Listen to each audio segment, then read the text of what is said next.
Oh, good day, beloved.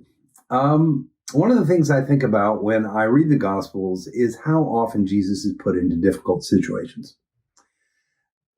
Hard choices have to be made. He is challenged all the time by people who love him too much or love him not enough, or who lie about him or to him. And every time he comes to a crossroads, and Jesus makes the right choice. And that is, I think, why we say that Jesus was without sin, because at every opportunity when a choice is made, he makes the right choice. Now, I do not have that ability. I am trying to get better. I am seeking to get better. I am examining my actions, but I am not there yet. And I've been thinking about rebuke. And as I've been watching the news this week, I've been wanting to do some rebuking. Rebuking is a word that we don't use a lot. When it's used in translation in the Greek, it usually means to make right something that is wrong.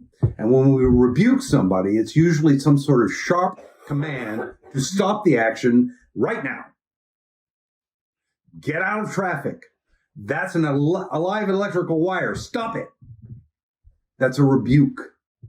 And Jesus, not infrequently, rebukes in the Gospels. He rebukes unclean spirits and demons. He rebukes the wind and the water. He rebukes the Pharisees, and he rebukes the disciples. Now, Jesus can rebuke. I need training wheels. I need more than that, because if all I do is rebuke, all I'm doing is showing my anger, and it may stop the behavior for that moment. But if I want the behavior to extinguish long term, I need more than that.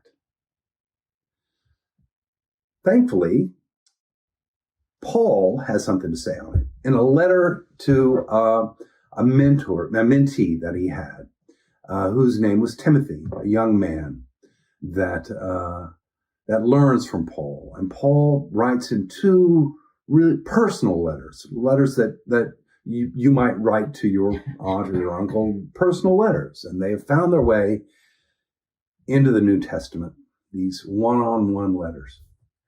And in chapter 4 of 2 Timothy, Paul has a counsel. And he starts it by being very serious to begin with, which is an indication that, Timothy, now listen up here, buddy. He says, I charge thee therefore before God and the Lord Jesus Christ, who shall judge the quick and the dead at his appearing and his kingdom.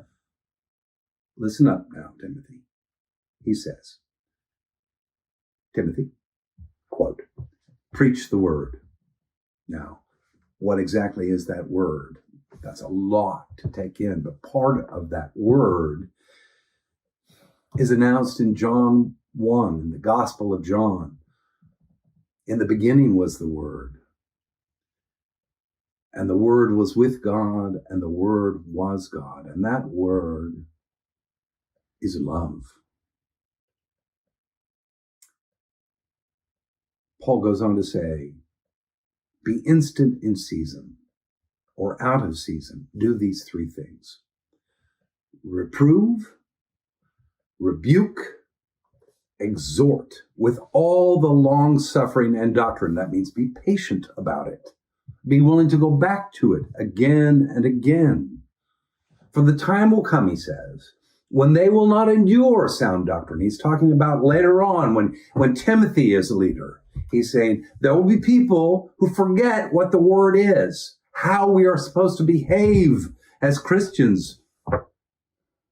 And you'll have to remind them by reproving, by rebuking, and by exhorting, because the time will come when they will not endure sound doctrine, and they will turn their ears away from the truth and shall be turned into fables. Now that really made me think about recent current events. And I'm thinking of Alex Jones's trial. Alex Jones, as you may know, is the founder and narrator and leader of a place called InfoWars on the World Wide Web.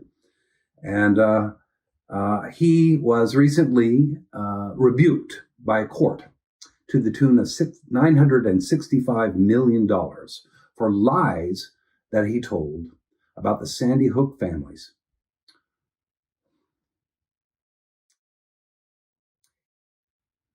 For adding to their pain and their loss. He claimed that they were only acting, that their pain and their loss wasn't real. And the court this week rebuked Alex Jones to the tune of $965 million. And he heard the verdict and said, well, that's too bad. I wish it was $1 billion. So it appears that Alex is not repentant for what he did. He's been rebuked, but he hasn't gotten it yet. And he also claims that InfoWars is a Christian self-help platform. And he says, I quote, now I mainly talk about philosophy in the big picture, and the show's gotten more Christian because I'm a Christian. Okay, well, if you are a Christian, then we should hold you to account. We should expect Christian behavior. And Christian behavior does not include lying and causing pain to families who suffered enough. So I can rebuke him, but apparently rebuke alone will not do the trick. And so Paul's adding of reproving and exhorting does more. So let me give you an example. Let us say that we're at a dinner table, we're Thanksgiving, and we have a young person or an old person, anybody who's got their phone out and they're on their social media platform, and you say, you know what? Could you put your phone away at the table? It's Thanksgiving. We're about to have dinner together. And so the person puts it away, and you go on, but they pull it out again, and you say, stop. We do not have cell phones at the table, especially at Thanksgiving. You rebuke that person. To reprove is to tell them why. We do this because we want to be in community with one another. We want to have this time together. We want to share this time. The World Wide Web will be ever there. Let's spend this hour together in community. And that's exhorting. That's exhorting. Thank you, Linda. That's appealing to who you are, who you really are. Not the fearful thing you think you are, but the thing that you really are. And then I think of something that Jesus did in response to the disciples' action. They're on their way to Jerusalem. And Jesus says, go on ahead and see if that town up ahead will put us up for the night. And James and John go there, and they come back and they say, they won't put us up because they're Samaritans. They're not part of our tribe, so they won't put us up. Hey, what about this, Jesus? How about burning the town to the ground? How about that? And Jesus turns to them and rebukes them and says, no, you do not know what manner of spirit you are. Jesus is reminding us that we are built for something bigger, something more loving, something more uplifting. So as we go into our next week, let's go into it with that idea, to exhort others, to appeal to the better angels of their nature. God bless.